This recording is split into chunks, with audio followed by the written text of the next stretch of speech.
The Super, the Rabbit, and 16 gigabytes of memory. That sums up the biggest reason for these price changes across the board since our last video in this series, and previously recommended GPUs are now becoming no-go options. But before we cover the best GPUs to buy, we need to understand the changes that have caused it, the changes in the market that attribute to the best value GPUs. With the biggest change to the GPU market realistically being the entire 40 series Super lineup. But given that these cards aren't that new anymore, it's not for the reasons that you might think. It's their impact to the rest of the market and the other GPUs you can buy.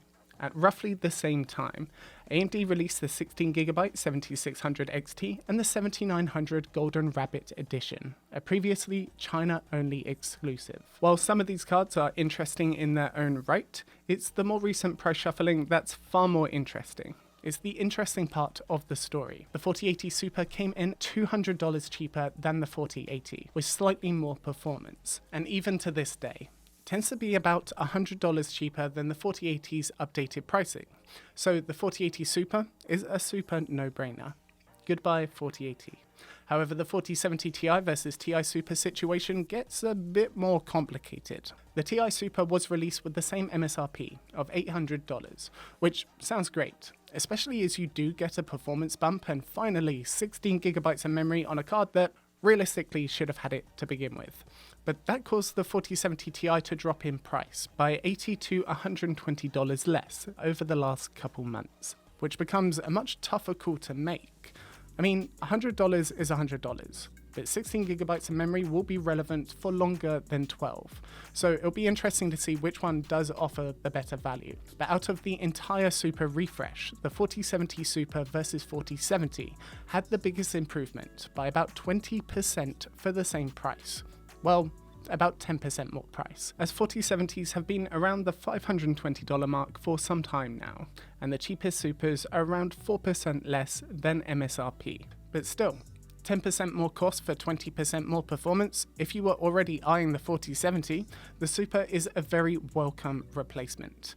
But AMD has responded to this in a couple different ways that I think makes a lot of sense. So we're going to cover AMD's response to the Super lineup, the fact that the best value cards might be going away soon, and then check out the best GPUs you can buy right now.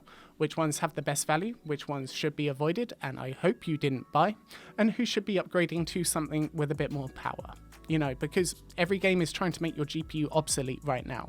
So instead of wasting your money, let's find the best value GPUs right now, covering all budgets. And as a bonus, my recommendations at the end for anyone that is ready to pull the trigger. Let me explain. Are you tired of overpaying for your favorite games and essential software? Then you need to check out whokeys.com. In fact, let me show you the benefits and how you could save. There's over 100 games for you to browse for cheap. You can save every month on your Office subscription, even fixing the Windows watermark, ruining your game capture, and limiting your Windows customization. So let's get a Windows key. I especially like that you can use PayPal for easy, secure checkout, and using coupon code TL25 gets you 25% off these already low prices. All you need to do is paste your key to become fully activated. And TechLens subscribers like the fast key delivery and peace of mind that I use the service personally. So what are you waiting for? Start saving money and visit the WhoKey sponsor link below. Luna, hey, you're cute. AMD's response to Nvidia has been quite interesting. Not only have we seen modest price reductions for many of the most relevant cards to compensate for the Super lineup, but Nvidia have forced AMD's hand with a couple new releases. We have the 7600 XT with 16GB of memory set to compete with, well, one or all of these in terms of performance, price, and memory capacity, as it's kind of close to all of them in different ways. And a card that the Western market was previously not allowed to have, the 7900 GRE. It aims to compete with the 4070 Super with a third more memory, but worse ray tracing and upscaling. So if you're a 1440p pure gamer who sometimes turns on ray tracing, like myself, this should be a serious consideration for you. I'm even debating putting this Steel Legend in my own system down the line. But at about $550, it's kind of funny that we're still competing with previous generation flagships. Or at least we were. Reports indicate that stock of AMD's high-end 6000 series GPUs are starting to diminish, notably the 6950 and 6900 XT, which are seeing price increases. These are cards that have consistently traded blows with the best value spot on the high-end side of the market. But the reports are kind of off a little bit. Because we record pricing data for every current and previous generation card almost every single day, I can confirm that this happened for the 6950 XT on March 20th, which saw a price increase of over $100 and has not dropped back down since then. But the 6900 XT, at least in America, has returned to the lowest price in 6 months, slightly undercutting the 6950 XT, so the reports are a bit off on that one. The scarcity of previous generation high-end GPUs does make sense, and normally would have happened much sooner, but the delay in this process is likely attributed to overstock from the GPU crisis and lower demand than what was forecasted for consumer GPUs. But even though those prices are on the rise, fear not, budget-conscious shoppers. You can still find good deals on mid to low-end 6000 series cards, the GPUs that consistently offer an excellent price-to-performance ratio, even compared to the current generation. How long these top value cards are going to remain well priced is a really good question. And if you're thinking about picking up the best value GPUs right now, it's probably time to get one while you still can. So let's see which cards are the best value before checking out my recommendations.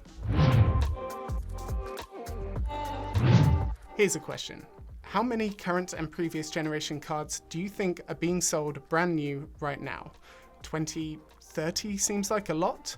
Well, we track the price of 47 of the most relevant GPUs sold right now, to make sure you are getting the most accurate pricing information, which means these are considered good prices for every one of the cards at the moment. They are the cheapest 10% that we have found prices for, to be more realistic and to compensate for potential pricing errors.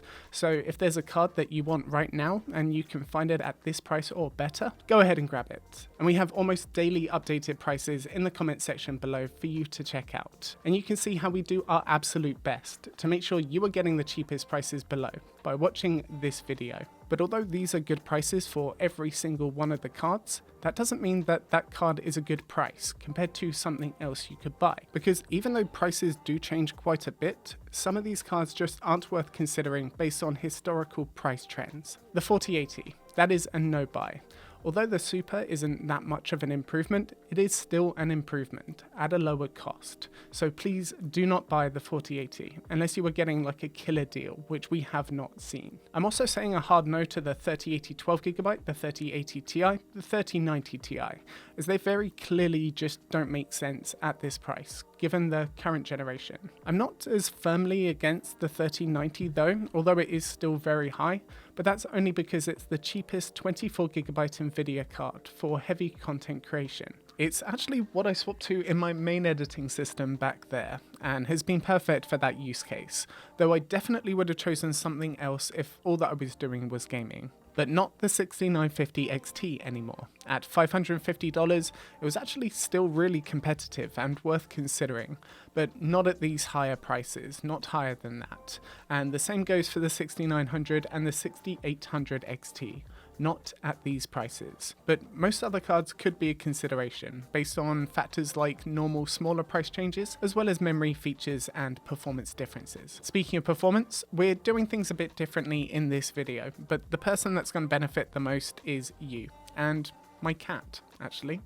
Let me explain.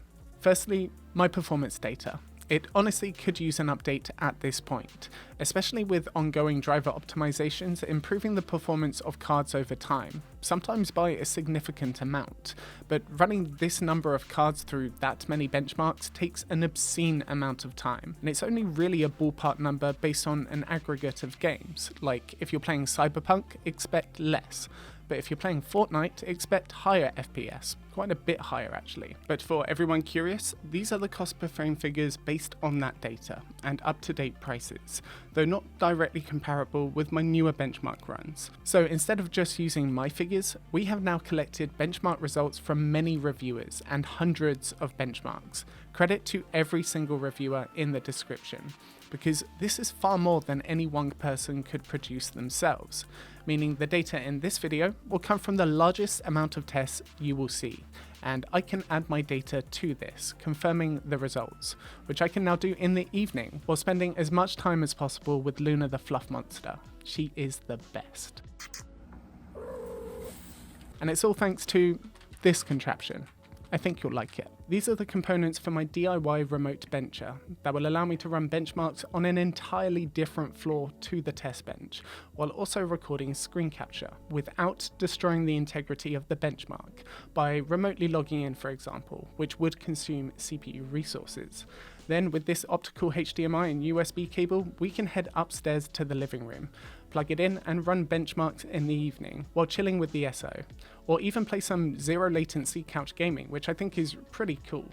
It took a bit of work to get this solution up and running and ended up being the best value for this type of setup, so I'll drop some info in the description if you want to build something similar. Speaking of value, let's take a look at some of the prices, eliminate some more GPUs from the shortlist, and cover my favourite options per category, the ones with the best value and features. The cards with the biggest price cuts recently are still AMD's 6000 series, but a lot of Nvidia's previous generation have been catching up. The current generation discounts normally go in favour of AMD, but Nvidia's price cuts almost match them nowadays. But this is a lot of cards, an overwhelming amount of choice, but most of them really shouldn't be considered given their performance limitations and the price of other GPUs. So what ones are the best in the list? Well, at up to $200, you have a few fantastic budget options, but we do need to get rid of the bloat to make sure that you're not focusing on the wrong cards. I am removing the A310, the A380 and the A580,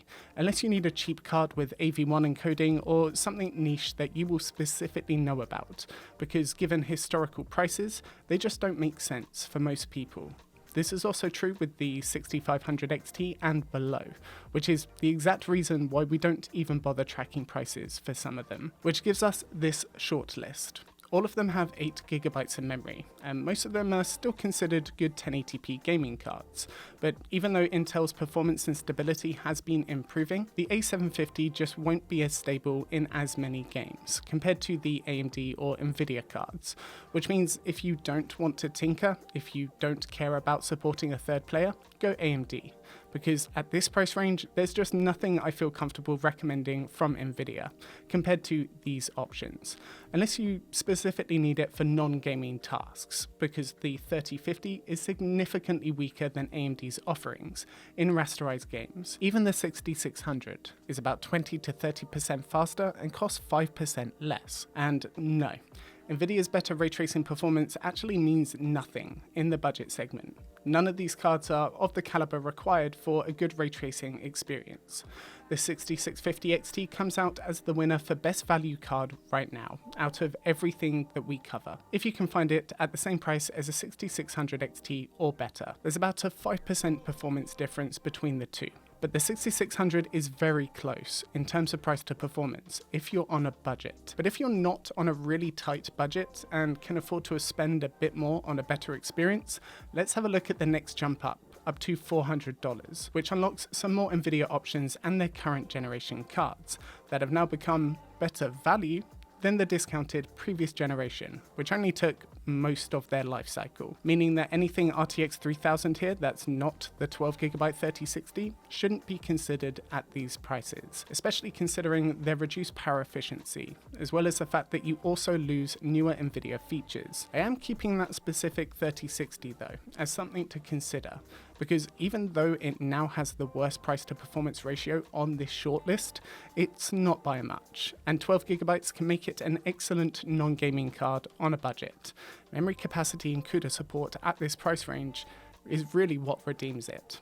However, the Intel cards, they don't have that kind of redemption, and their price to performance here is not great. They realistically need to be about 20% cheaper to be competitive, because competition is key, which is exactly what's happening in terms of the current generation. The 7700 XT has dropped to a price that makes a bit more sense now, but it is still too high. It's realistically the same performance as the 6800 in rasterized gaming. Comes out slightly more ahead in ray trace gaming, but loses 25% of the memory. But the two best value current generation cards hands down are Nvidia's 4060 and AMD's 7600. The 4060 is about 10% more cost for mostly the same performance, but given that it's about 25% less efficient than the 4060 in real-world tests, plus you lose out on Nvidia features, I would say that the 4060 is better value overall at that point. And jumping up to the 4060 Ti, that's about 20% more performance for about 30% more cost, which isn't too bad at all. But we start getting into the territory, the price and performance territory, where I feel 8GB is kind of insulting, because the 4060 Ti can be quite a capable 1440p gaming card. But I feel that 12GB should really be the minimum for 1440p. Honestly, 10 to 12GB is becoming the comfortable place for a lot of AAA 1080p, given the outrageous requirements of some of the games that are being released recently. So thank God we have the 7600 XT and the 4060 Ti, both with 16GB of memory. That fixes the problem. Well, in most situations, the price increase is just not worth it for the minimal performance you gain. They basically doubled the memory and jacked up the price with minimal impact to the overall performance. But given that the 6700 non-XT has an extra couple gigabytes of memory and a bit more horsepower to go with it, that continues to be a low-key great option for those that know about it. They are harder to find, but if you can grab one for about $270, that is the best value card in this list in terms of price to performance, followed by the 7600 and the 6750 XT, coming in joint third place with the 6800. Like the 6700 XT, the 6750 has 12GB of memory, making them both very well balanced cards, but the 6750 is about 5% faster, so if it's less than 5% more, it is the better buy. Speaking of the best buys, let's run down my favourites so far before we get to the more powerful cards for ultra high refresh, 1440p and 4K gaming. AMD's 6600 and 6650 XT, even the 6600 XT, if you can find it closer to $200. All of them trade blows with the best bang for the buck gaming cards, hands down. However, the 4060 comes in strong for the current generation, being a good overall package from Nvidia. And at this price, the best value card Nvidia currently sells for 1080p gaming, though the 4060 Ti 8GB isn't too far behind and may be a strong consideration. But the 6700 non-XT and the 6750 XT are great options, being extremely well balanced cards at a great price, especially considering their increased performance and memory capacities compared to the other options. These would also be good entry-level 1440p cards. All of them would be great upgrades for anyone who is replacing a lower-end GPU from a few generations ago and doesn't want to break the bank. Even if it's your first card, you haven't bought one before and want to try PC gaming, I would honestly go for one of these and get a good 1080p monitor. And you can learn everything you need to know about the pros and cons of each GPU manufacturer in this video. But for these cards specifically, go for Nvidia if you value their features and professional application support, but go for AMD if you just want the strongest gaming performance for your money. And go for none of these if what you want to do is ray trace. For that, we're going to need to have a look at stronger GPUs. $600 is home to more current generation options, which is great, because even though the 3080 10GB is technically the best bang for the buck Nvidia card on this list, it's only by about 5% better value than the 4070, which is also more efficient, has newer features, and 20% more memory. So the 4070 is the better option between the two. And if the 3080 doesn't make sense, the 3070 Ti especially doesn't make sense at that price. But the 4060 Ti 16GB is also being dropped for the same reason as the 7600 XT. They basically doubled the memory and jacked up the price with minimal impact to the overall performance. Yeah, that. It really would have been great if that card just released with 12GB of memory and under $400, but at $440, there's just not enough scenarios where the core performance of the 4060 Ti benefits from 16GB of memory, leaving only 4 cards left. The 7800 XT and the 7900 GRE have been so popular at under $500 and $550 respectively, and it's easy to see why. They have similar and leading price to performance ratios in this segment, and 16GB of memory really isn't a limitation for these cards. I actually swapped to the 7800 XT a few months back and have been rather impressed by it. You can even check out my experience as an Nvidia user swapping to AMD in this video right here. Follow-up coming soon. I would be comparing both of these to the 4070 from Nvidia as the closest price competitor, but as the Super is an extra 9% more cost and does get you more than 9% additional performance, that is the one to get. So only get the 4070 if you need Nvidia and really cannot stretch an extra $50. Compared to the more powerful 7900 GRE, the 4070 Super comes in at about the same rasterization performance, with a price increase of about 9%, while also being a more efficient card. With Nvidia upscaling, frame generation, and the fact that ray tracing is actually starting to matter here, where the 4070 pulls ahead by a decent margin, at that point 9% really doesn't seem that bad. Not bad at all. The only problem is that it has 12 gigabytes of memory, which in certain titles at higher resolutions, especially with ray tracing enabled, could be a limiting factor. It really is a mess. But all of these cards would be great 1440p options in the $500 to $600 range. So go for AMD if you think you'll need more than 12 gigabytes of memory, and go for Nvidia if you value their features and better ray tracing. Bringing us to the final list of GPUs before our roundup, between $600 and $1,600. Hello 4090, we previously shortlisted some of the GPUs here, but keeping the 3090 as the cheapest 24GB Nvidia card for professionals. Just don't buy it for gaming. Even the 4070 Ti outperforms it most of the time, though that's not to say that the 4070 Ti is a good option at this price point. It is the best value Nvidia card on this list in terms of price to performance, but the fact that it has 12GB of memory at nearly $700 is a huge turnoff. The card is definitely powerful enough to last a few generations of great performance, but that 12GB is honestly going to show its age before the GPU itself. So if I was sticking with Nvidia, honestly I would rather buy either the 4070 Super from before or the 4070 Ti Super, which is about 5 to 10% faster for 10% more cost, but it also has 1/3 more memory, potentially increasing its useful lifespan.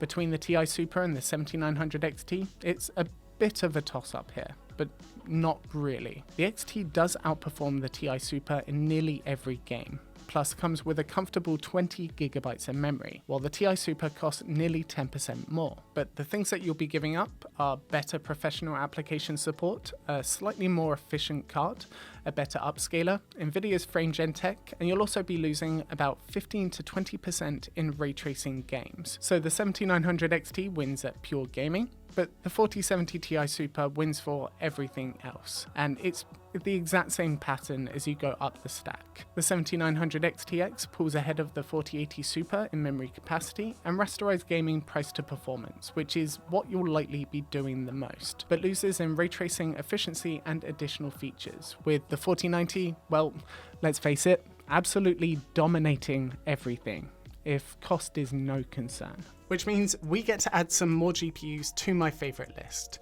the 7800 XT and the 7900 GRE. They get an inclusion here, being well-balanced cards at a good price, capable of mid to high refresh 1440p gaming in most titles. As they're about the same value, honestly just go for the one that you can afford. The 4070 Super also comes in for being the best value Nvidia card that I would recommend for mid to high refresh 1440p gamers. Although the 4080 Super is a pretty powerful card at a reduced cost compared to the 4080, the 4070 Ti Super is actually the smarter buy. It's about 15% less powerful, but 25% less cost, but still has 16GB of memory. And the 4090, well, because if you want nothing but the best, that is exactly what the 4090 is. But for most people, there are some really strong options for all budgets in this list. And if your budget or requirements have you looking at other cards not in this list, that is also fine. For example, the 4060 Ti 8GB almost made it in here. So whether you're picking up one of these or not, check out the comment section below for the most up-to-date best prices to make sure that you are not overpaying right now, even though your next upgrade could be free in a couple generations. But spoiler alert, you'll hate it and there's nothing you'll do about it. So make sure that you are prepared for your next GPU to suck you dry by watching this video. I even time traveled and it was emotionally confusing. Otherwise guys, share, like, subscribe, they are always appreciated, and I hope you have an amazing day.